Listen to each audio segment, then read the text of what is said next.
Yes, so picking up where I was there about China. So, China has resisted being recategorized.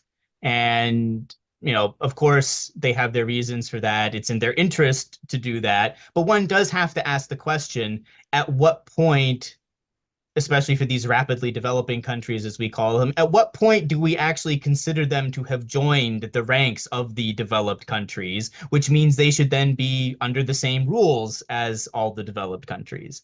So, all sides are still using geopolitics, are trying to get the best that they can for their country relative to the other countries. So it isn't just as straightforward as, oh, countries should just play nice and work together and, do what they need to do. So, you know, I lost it exactly where your original question was for this one. But Um, um, we were on China, and yeah, like what exactly do we hope in the future, and what kind of repercussions do we face if these issues are not resolved? yeah, I think we had touched well upon the unfortunate scenario that we have Yes. ahead for us. If we think of if the Paris Agreement goals, still achievable? Do we have a margin for error in terms of minimizing the impacts? I would definitely want to call people's attention to the precautionary principle, which tells us that even if we're in a situation where we still have uncertainty about a problem, but we understand that the consequences of that problem would be very bad, that it's the smart thing to do to actually still try to solve that problem and not be held up by the uncertainties around it. Because, this question of how much margin of error is there, right? Does it really make such a big difference between 1.5 degrees or 2 degrees or 2.5 degrees? You know, well, yes, we do have scientific evidence that says those are very big differences. And even if they don't sound like much, again, we're talking about the average temperature of the whole planet. It's not the temperature you feel on a day-to-day basis and, oh, what's the difference between, 1 degree or half a degree? It's like this is the entire planet. So just taking the entire planet from, you know, just 1.5 degrees more than it was, before the Industrial Revolution, that's a lot more heat. That's a lot more energy within the climate system. That's why you see more cyclones and so forth. Um, but still, we don't know everything about the climate system. And the thing is, we have what are called tipping points. That's something where in the natural system of the climate, if this change happens, you don't just flip it backwards again. Um, so we see, for example, there's the methane in Siberia, in all that Russian permafrost. Well, methane is the single most immediately potent greenhouse gas. Um, it's shorter lived than CO2, fortunately, but it does a lot very fast. And so a potential tipping point is when that methane starts to release, because the more methane is released, the more that things will heat up. And then the more heat there is, the more permafrost you melt, the more methane that you release. So you can't necessarily just, flip the switch and go back on that. Or, I mentioned the Atlantic thermohaline circulation, the, fancy jargon for that flow of water that goes from the equator and carries warm water up to the Arctic and then sinks back down and, keeps flowing around the planet. As we're melting the Arctic ice, there's the possibility that at some point that fresh water will pile up on the surface of the ocean. And guess what? Fresh water is less dense than salty water. It's not going to sink. So the conveyor belt wants to sink, but the fresh water is going to say, I don't want to sink. Physics. And so there's the possibility that we weaken and could turn off that ocean current as a result of the warming making the Arctic ice melt.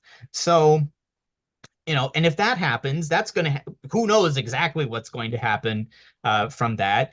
Ironically, Europe might get a lot colder because they're benefiting from that flow of heat from the equator up to the more northern latitudes. But then if that heat isn't going under the water, it doesn't just go away. And then we're right back at hurricanes being more intense because the water at the equator will still have all that extra heat. And then it's going to nature will want to do something with that heat. And that something is going to be more hurricanes.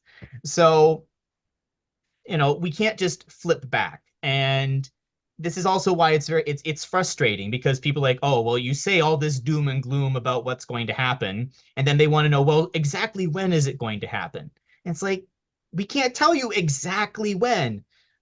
We can't tell you exactly how much warming makes it go from just inconvenient to human extinction level impacts.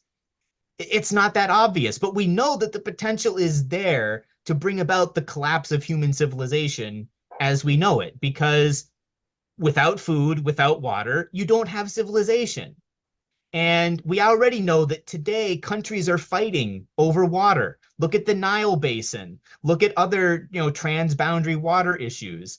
Um, it's not that hard to foresee that if those pressures of water and food and survival, uh, they're going to force people to migrate as well. But where do you migrate where there isn't already somebody living there, right? So, you know, you're going to have conflicts between the people who are abandoning their homes because they can't survive there anymore because they can't get enough food or enough water, or the storms are just too frequent and too terrible. Um, and yet the people where they move to are probably also feeling pressured and not having enough. So there simply won't be enough resources to go around for people. And we haven't even mentioned that with the sea level rise, say goodbye to all the small island states. Like they go away, they disappear. Um, I've been told that there's a number of islands that are considered, like very desirable honeymoon destinations for people from India.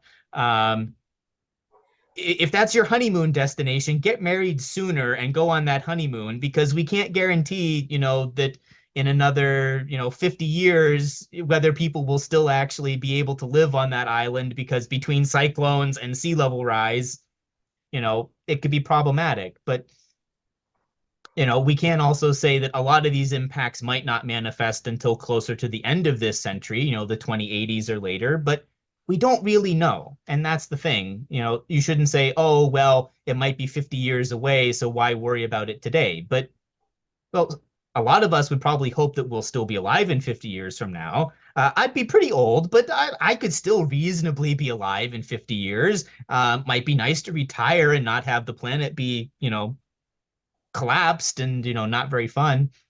I don't want to spend my retirement, in the Hunger Games or Mad Max, some of these, dystopian kind of scenarios that people have imagined. Um, it'd be nice to retire and actually enjoy life at that point. Or, we're going to have kids and family potentially that would still be alive, right? So, if you care about their future, you want to leave them a planet that was at least as good as the one that, our generations got, right? So, but that requires us to get around all of the geopolitics, but then also, the national politics, because countries aren't just taking these positions because they feel like it. They're taking it because of their domestic politics. Suppose uh, suppose we had succeeded in electing Bernie Sanders in the United States to be president, and he's like, yes, let me use my Bernie Sanders voice. Yes, we're going to fund, the people. The top 1/10 of 1% of the wealth will now go to helping, the developing countries. Um, that was not my best Bernie Sanders impersonation, but you get the idea. Suppose you actually had a politician who wanted to do a lot of these things. Well, does that mean that the majority of their citizens are going to support that?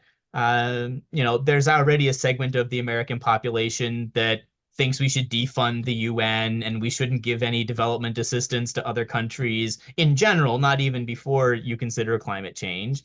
So, you know, And then what good does it do if then that person gets voted out at the next election because people were so mad at what they did? So um, it's not that our political situation doesn't have a reason why it is the way that it is, and that's why we each need to work in our respective countries. How do we improve our domestic politics so that it enables our country to be able to take a better position, working with the other countries?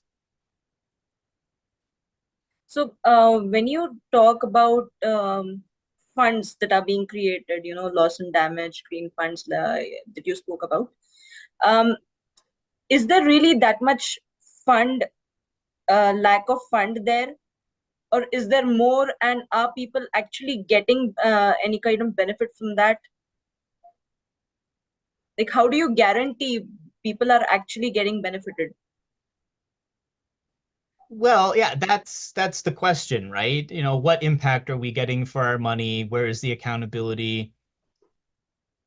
you know, there are flows of money. There have been multiple rounds now of Green Climate Fund projects. I can't speak to any of them specifically. I would have to go and, do my research on those first before I would speak to them. But generally, like, yes, there have been funds that have been made available, and those have been, directed into projects. And it's more that the scale is still not really there to the need. Um, Countries, obviously, it's great if a Green Climate Fund project maybe helps you to install a bunch of renewable energy. You put a bunch of solar panels or something, and you say, oh, well, we were going to build a coal plant, but thanks to this, funding that we got, we did solar panels instead. And of course, you can measure the impact from that and calculate the emission savings and so forth. But is that enough electricity to meet the needs of that entire developing country? Well, no, it's not. So the orders of magnitude of money that you would need to do that for the entire country are still much more than the amount of money that has been thus far actually committed. Uh, and it again becomes very complicated, very tricky in terms of, how much should these actions be dependent upon support? How much support should be given? I know there's a lot of debate around, should the format of the support be grants versus being loans? And there's a big push that it should be grants rather than loans. Um, People already have enough fun with the IMF and World Bank as it is. So, grants are probably going to be more helpful to people. But this is really the scale of the problem is you have whole countries, you have billions of people on the planet who still need to improve their quality of life, and that won't be free.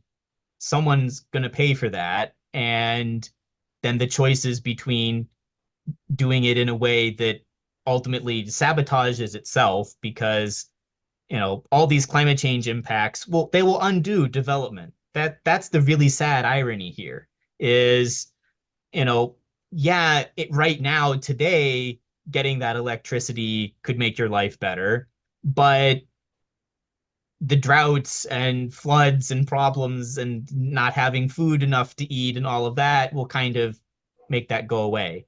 And, we as humans, I don't think have figured out yet how to be that equitable.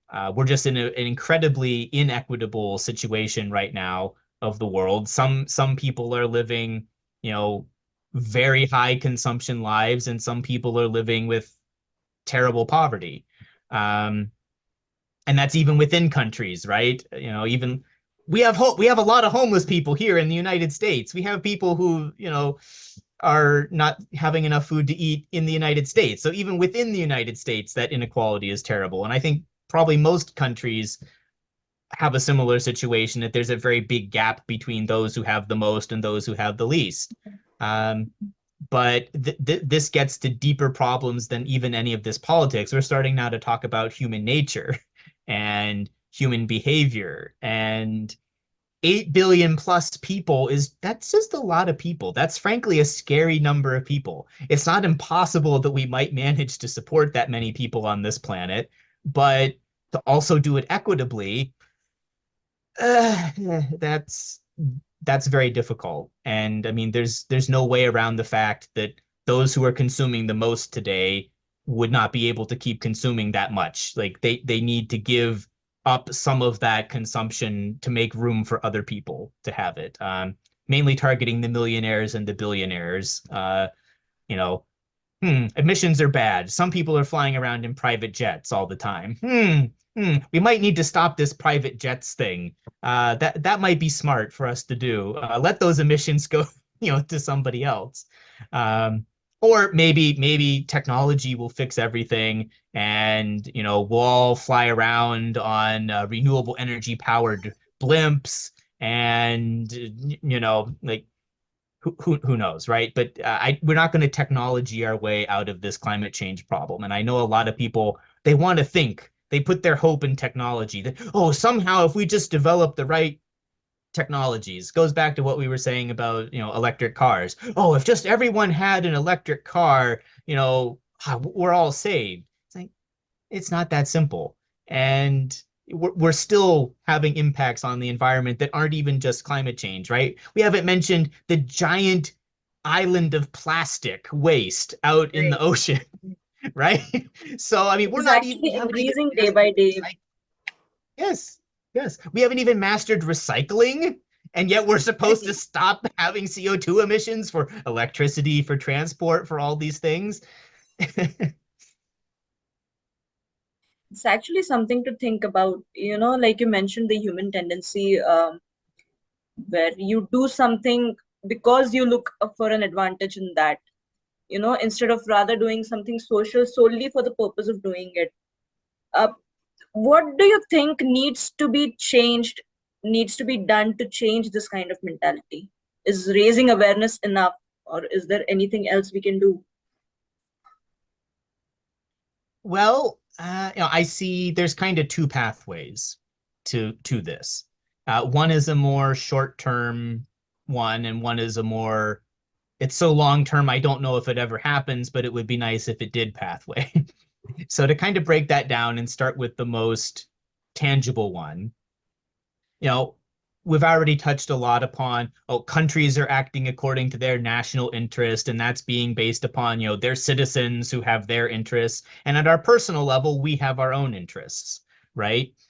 The shorter pathway is that people need to broaden the scope and the time frame in which they consider their own self-interest, because ultimately our own self-interest, I think, aligns with climate action and a lot of improvements and reforms to society. But you need to be able to look into that wider and longer time frame. You know, if you live in a country where a lot of people have to resort to crime because of poverty and not having, resources, that's hurting your society. So to an extent, your own interests are being hurt by the fact that that crime is happening and that the conditions are such that that is happening. Because we can't exist in isolation, right? How many people truly are self-sufficient? You grow all your own food. So you don't need farmers to have livelihoods or be able to grow food.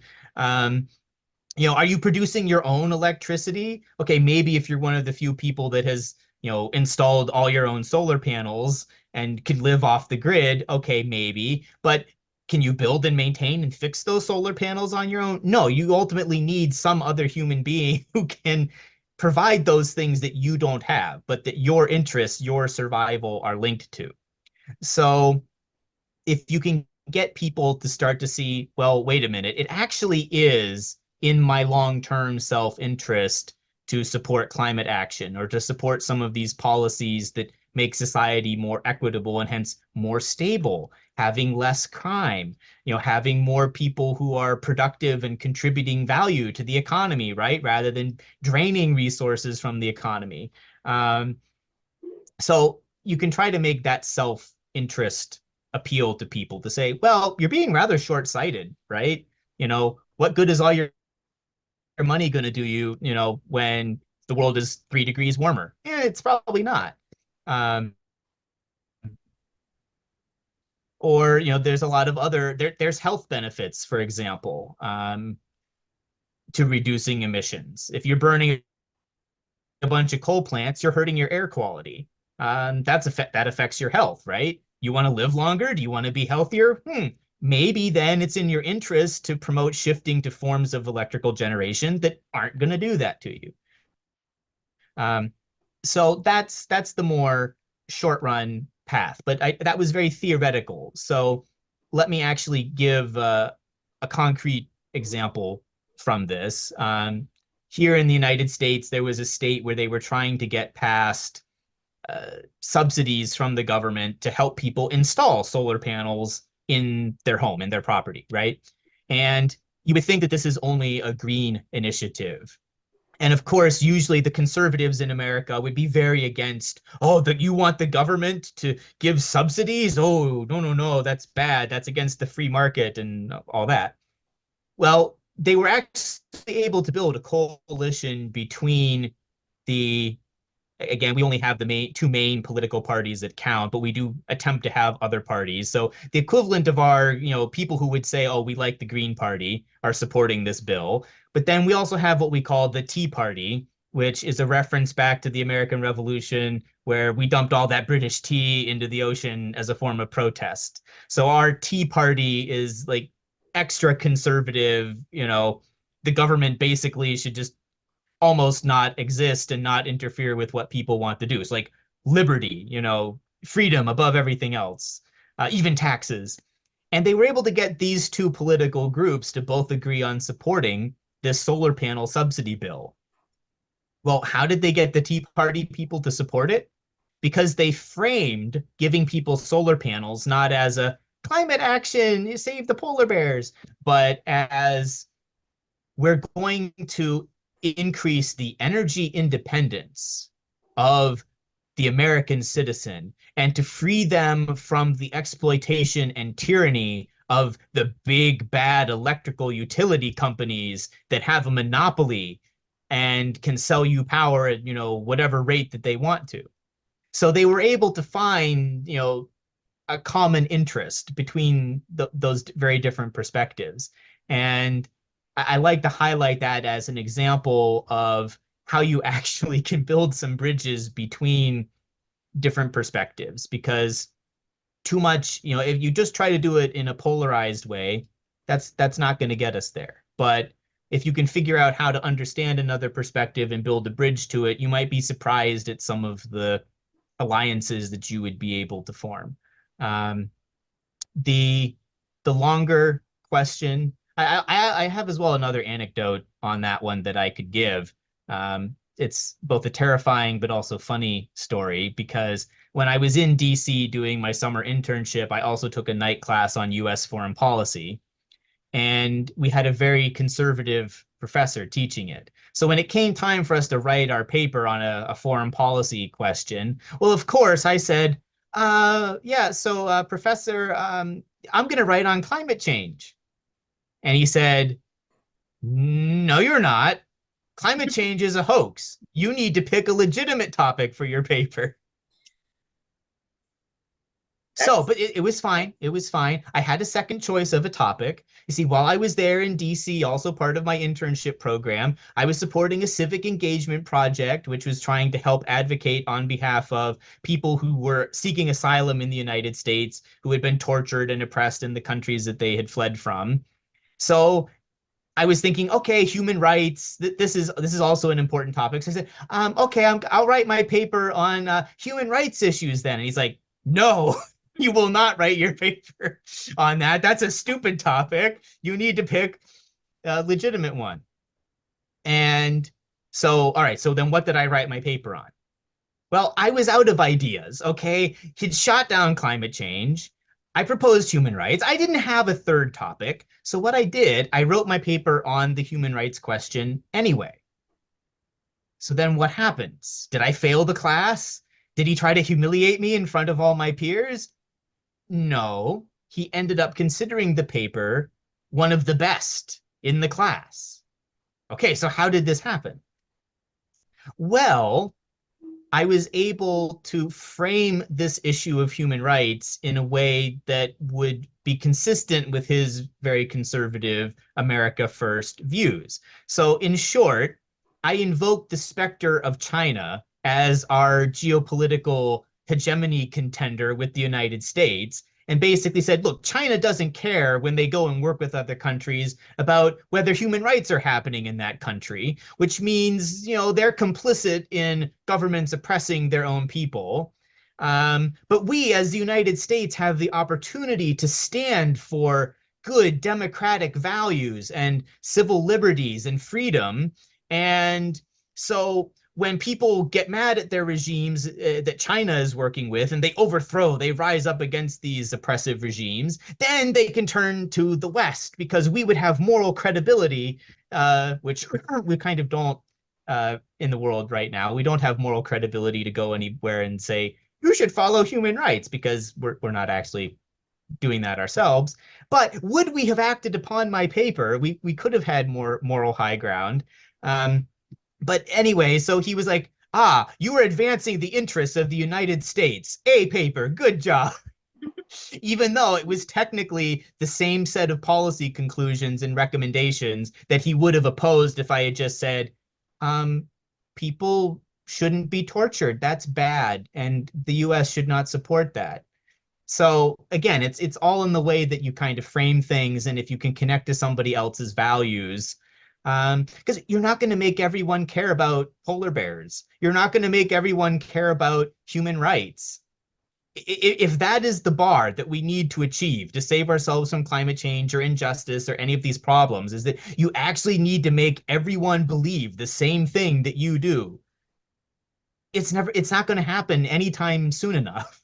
Maybe I hope that's the long-term pathway I mentioned, is that humans actually become more enlightened. Maybe it takes the form of some kind of spiritual enlightenment, or we overcome the darker impulses of our human nature and we become genuinely altruistic people and we feel that we are part of all of the rest of humanity and we don't have national borders anymore. We're just one humanity together. I'd love to see that. That would be wonderful. That puts us, then we can do space exploration. I can have my Star Trek dreams fulfilled if humanity is able to do that, right? Because we can't go out into the cosmos and do all that if the Earth is still a mess. Um, Even Gene Roddenberry didn't think that humanity could go and explore the stars while the Earth was still a mess. We had to get past the mess part first. So I hope we get there and we all can work toward that longer vision. But in the short term, we do need to be more pragmatic, and that's where you got to appeal to people's interests. Like you can even tell the fossil fuel industry, we can't keep using fossil fuels forever, but you have a ton of money. If you were to invest that, you could become the kings of the renewable energy market. And then you get to stay in your very cushy position as, the energy hegemons of the world. But if you keep trying to just exploit every last drop of fossil fuels, people are going to hate you and the companies, the startups for renewables are going to end up supplanting you, right? You're going to be on the wrong side of history when you were in the position of power with all your billions of dollars. Why not become the energy leader of the future? And people will build statues to you, for how great and wonderful you were, instead of saying, oh, they were horrible.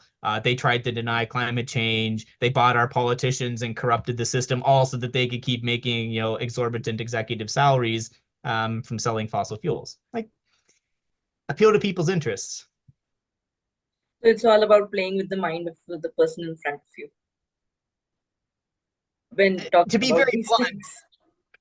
if you want to put it in a more cynical way, yeah, you're figuring out how to manipulate the person. But if you want to put it in a more benevolent framing, it's that you are genuinely understanding where the person is and what they care about, and you're trying to make your proposal good for them as well as good for you and good for the planet.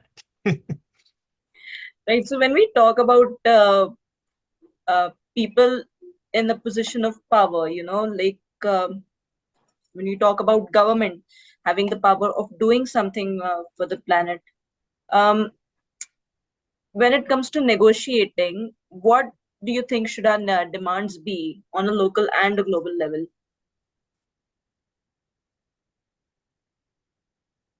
Yeah, I mean, this is a good segue from talking about interests and so forth, because of course, governments are not charities.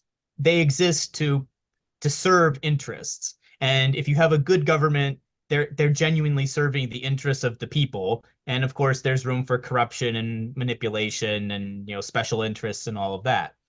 Um, in terms of what we should be demanding at that global scale, that's we've already talked about, and it's very tricky. You need to basically change the domestic politics, but the demand to your country should be, hey, don't only play geopolitics, but try to actually build, genuine collaboration with other countries, because our country can't survive the future of climate change alone. So yes, we have our national interest, but please also like see our longer term interest as part of that, that it is in our interest to have collaboration. Um, at the national scale, I mean, there's a slew of policies and things that people can demand. You know, every country is supposed to have their nationally determined contribution, their NDC. So you can push on those to be more ambitious or to include good things in them in terms of, civil society being included as part of them and it not just being the government unilaterally doing things. Countries should have adaptation plans. Those should be inclusive of people.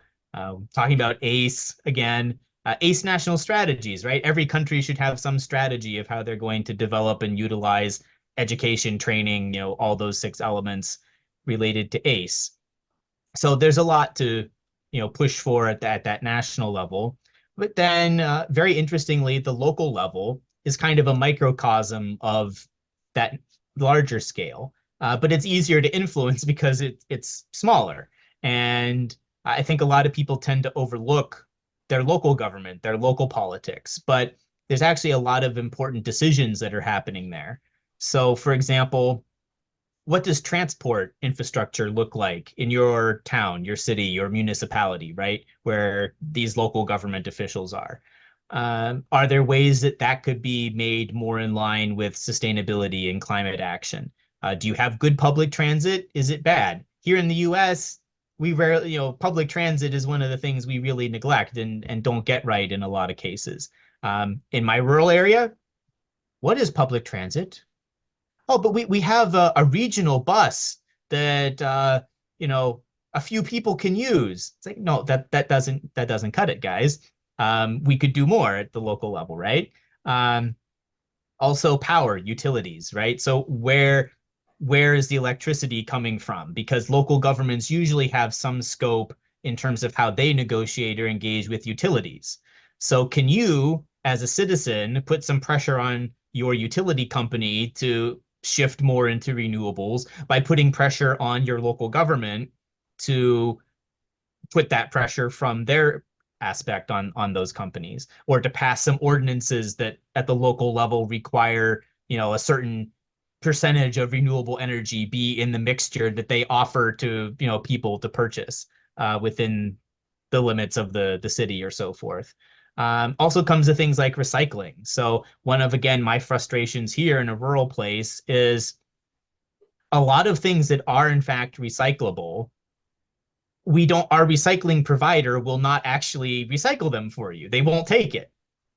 And how does waste management get handled? Well, if that's being run through your municipal services, then that's a bidding process and a contract, and your local government officials could actually write that into the requirements to have a better recycling service offered as part of the municipal waste services for the city or the town, um, and use some of that pressure. So there's a lot of ways that you could actually, at a very local scale, try to push on some of these, or encourage more green spaces, encourage more subsidies for people to do energy efficiency, things like that. So you know this is maybe too much also coming from my experience here in the US, and I can't guarantee that, a lot of these suggestions necessarily work everywhere, but you can at least take as your starting point, what control does our local government have over these issues? And then, how can I push on them to take a better position on them? And if you live in a really big city, the impact of that could be huge. If we're talking about millions of people, or at least hundreds of thousands of people in that community, and they suddenly did a better job of recycling, wow, like that could make a really big difference, right? Or if they said, well, we're going to start putting some renewable energy percentage requirements, to these utility companies. Wow, that could start to shift the market. And the market really, it cares about the money. So if you start shifting around, how people can make money, then the private sector is going to respond to that. They'll be like, oh, wait, okay, we still want to make money. Like, we don't want to become ineligible to make a bid to provide our services to this city because we were flat out rejected because we didn't have a good enough recycling offering alongside of our general waste, handling thing.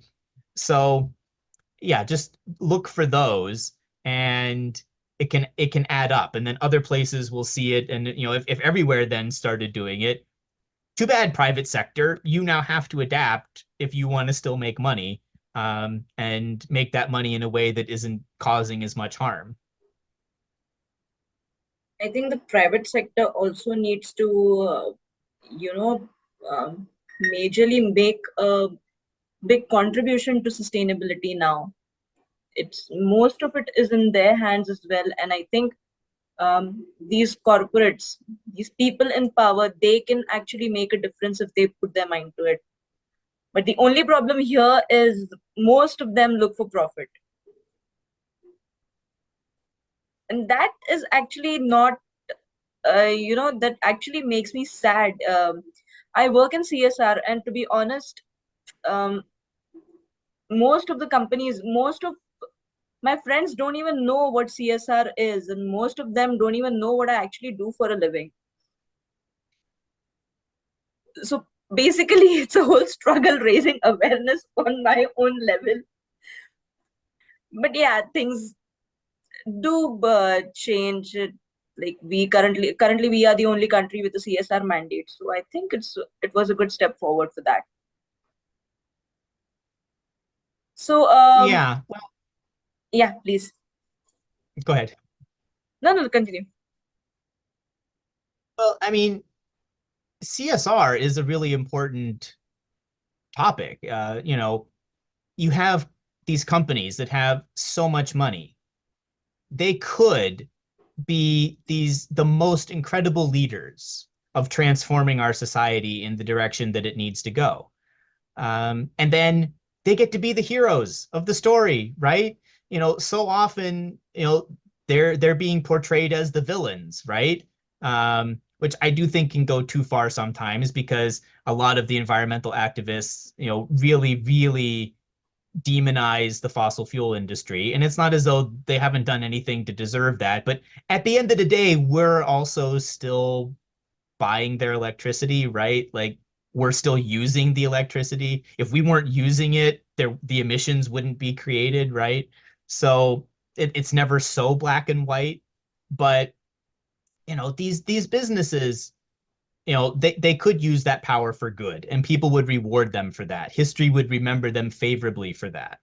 And it would still be good to their business model as well, because then people want to feel good about what they buy, right? Exactly, yes. Uh, so yeah, there's a lot of untapped potential there for good CSR projects. I mean, people do want to get associated with companies that are actually doing something for the society. Gone are the days where you only look for money. And on a positive note, I think um, people are actually thinking of doing something.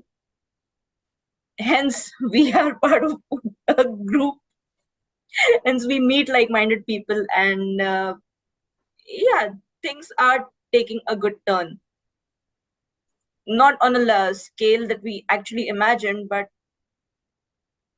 who knows, we're hoping for the best.